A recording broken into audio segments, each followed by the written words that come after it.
So you want to make money online, but you don't want to feel icky or sleazy to the people who know and love you when you ask them to give you money. Ugh. So there's a good way to do it and there's a bad way to do it. The good news is I can show you step by step how I got my first 20 clients posting on social media for my personal training business a decade ago, and how I've continued to use that in each company going forward. And this is a sneak preview for my upcoming book, $100 Million Leads, which you can check out at acquisition.com/leads. So there was a friend of mine who had a podcast that blew up, and very quickly he had millions of downloads, and his business started to grow. It skyrocketed. And it was almost 100% from people who were listening to his podcast. And what happened was he made an ask during one of his podcasts, he made a lot of money. He thought, when I make an ask, I make more money. And so what I'll do is I'll just make more asks. He learned the wrong lesson. And so he did make more asks, and he then made a little bit more money, and then he continued to make less and less and less until eventually his listenership dropped and dropped and dropped because he had lost the goodwill of his audience. The key point I'm gonna talk about today is mastering the give to ask ratio. How much to give versus how much to ask. Gary Vee popularized the whole concept jab, jab, jab, right hook, which is the idea of giving, giving, giving, and then asking. Not take, but ask. The good news is this ratio has been incredibly well studied. Why? Because the biggest media companies in the world want to be able to ask on their platforms as much as humanly possible without losing viewership, listenership, audience. On television, for every 47 minutes of content, there's 13 minutes of advertising. If you look on Facebook, every 4 posts, there's 1 ad. It's almost like a 3-to-1 ratio between how many ads there are and how much content there is. What I want to do is give you my slight tweak on the give, give, give, ask concept. Instead of give, give, give, ask, I'd like to just change it to give until they ask you. And that's when you know your audience is ready for you to make an offer. And my personal preference here is actually to give in public and sell in private. Whenever you give, you deposit goodwill into the audience. If you give someone something first, they're far more likely to comply with your request later. When someone helps us, we feel indebted to them and we want to help them back, right? That's how society works. But with media, we can do that at scale. You can gain goodwill and provide value to millions of people at once, but then it all funnels back to one person. And that's why it's so powerful, and it's free. When you do it that way, your brand consistently is reinforced publicly, and you continue to grow and expand. It will force you to keep that content amazing so that you continue to reinforce your reputation. If you consistently give and give and give, then what happens is your audience compounds. And this is something that I didn't understand for a long time. The audience is the asset, not the content you make. So when I make a video and then it disappears in 3 days on my newsfeed, what that one piece of content is it got me 300 more people to start seeing my stuff. And then they permanently enter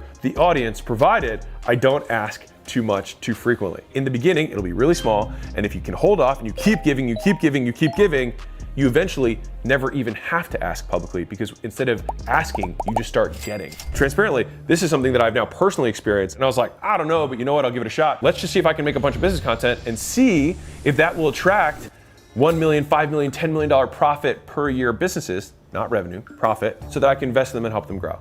And it turns out it did. Now, there's 2 ways that asks work in content. And so I want you to think of your asks as commercials. You're interrupting your own content with a commercial about your stuff. An integrated approach would be like during the content, I'm like, hey, if you want to learn more about this stuff, go to $100 Million Leads. When $100 Million Leads is coming out, and there are 8 methods that I talk about advertising. And by design, I'm using all 8 to advertise this book. And at this point, we already have 200,000 people who have registered for the book launch live, which is on this day, Saturday, August 19th. So that would be an example of an integration. It's natural, it comes up as you're talking, and then you can point to it and you get back to what you're saying. Integrations work better for long form content, books, videos, podcasts, blog posts. Those are all things that lend themselves to integrating in very small percentages of the total amount of time it takes someone to consume something. For example, if I made an integration and I started with a minute about something valuable, and then I spent 5 minutes in the middle talking about my thing, you still need to keep the ratio of minimum 3-to-1. Because remember, television's 13 minutes to 47, right? For a 60-minute slot in terms of commercials. So that's the max. And so for me, I would rather be at like 98% give, 2% ask. So if we looked at the total seconds of this video, the give to ask ratio is still super strong, and I'm not gonna lose audience because of that ask. The other way is intermittent, which means in between things. Intermittent is typically better for short form platforms. If you have 10 Instagram posts or 10 TikTok reels, on the 11th one, you make one about your services that you offer. And then you go right back to the pre-programmed show. It's even harder because if you're doing multiple posts a day, I wouldn't do more than 3%. So once or twice a month, one post. That feels reasonable and you're not gonna lose audience. And so fundamentally, the actual cost of the commercial is not money, but goodwill. How much of my audience am I losing by making this ask?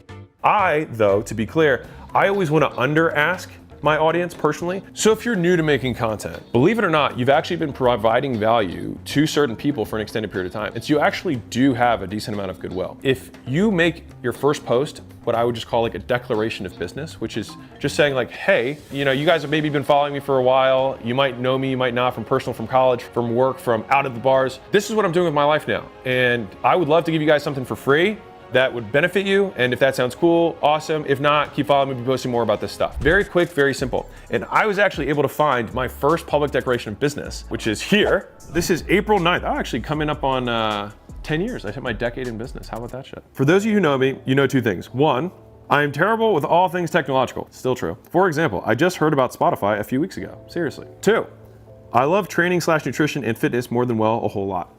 So today is sort of special because it marks a day when my love of training vanquished, see me trying to use fancy words, vanquished my fear of technology. What do I mean?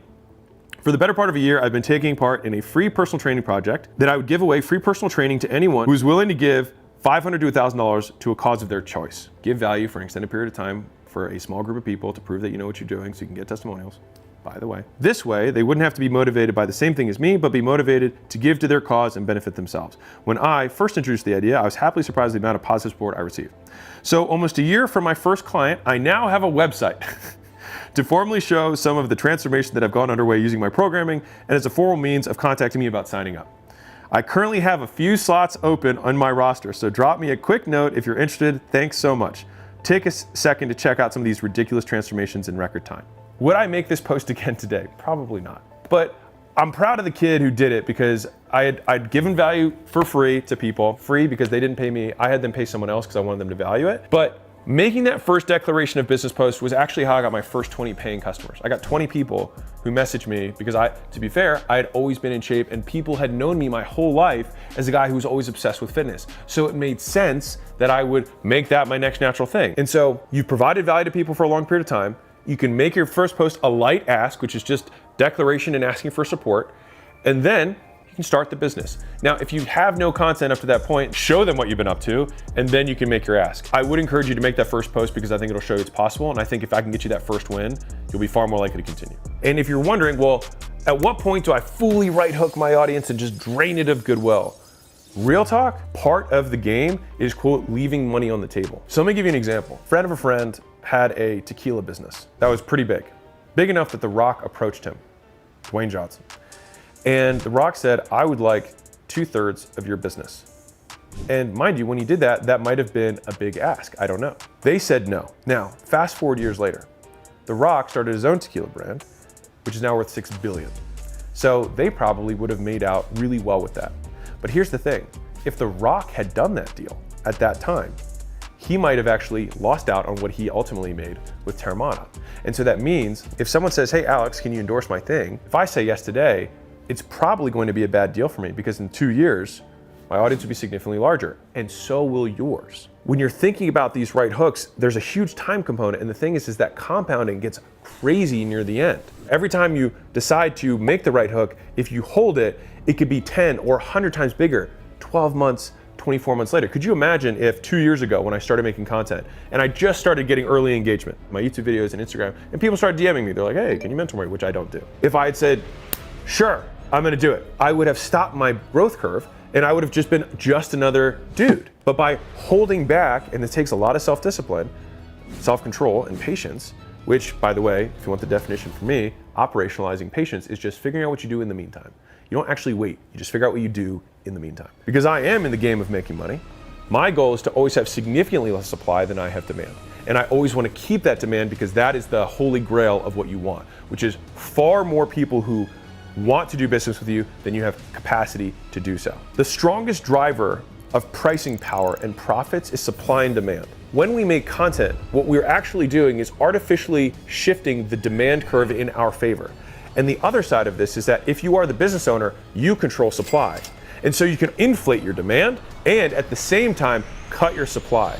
And when you have that happen, price goes through the roof, and so do your profits. I'm all about growing as fast as I possibly can, which means you got to give as much as you possibly can. Just keep giving and people will start coming to you. You'll start not even having to ask, you'll just start getting. And if you're going to ask because you need to put food on the table, which I understand, for me, I would be way more than the 3-to-1 ratio, more like 10 times that, which would be like a 30-to-1 ratio of giving to asking. So I keep maximizing my growth and keep my brand compounding while still making a little bit of money for me, because I know that long term, the more I hold back my ask, the bigger it will be.